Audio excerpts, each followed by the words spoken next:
తెలంగాణ రాష్ట్రంలో కానీ ఆంధ్ర రాష్ట్రంలో కానీ మండలాలలో జిల్లాల్లో మండల ఆఫీసర్లకు ఎంఈఓలకు అదేవిధంగా జిల్లాల్లో డిఈఓలకు ఎన్ని స్కూల్స్ ఉన్నాయి, స్కూళ్ళల్లో బాత్రూమ్లు ఎన్ని ఉన్నాయి, సొంత స్కూల్స్ ఎన్ని, రెంట్ స్కూల్స్ ఎన్ని ఎకరాలలో ఉన్నాయి, ఇవన్నీ డీటెయిల్స్ ఉన్నాయా? ఉంటే పిల్లలు ఎందుకు ఈ విధంగా క్యూ లైన్లో బాత్రూమ్ ఒకటే 200 మంది పిల్లలు లైను అని ఈ విధంగా వార్తలు ఎందుకు వస్తున్నాయి? వీటిని అన్నింటినీ పర్యవేక్షిస్తున్నారా?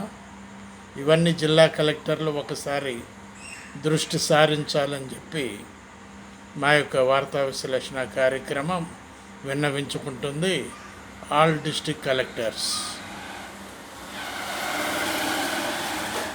అదేవిధంగా సోషల్ వెల్ఫేర్ హాస్టల్స్ కూడా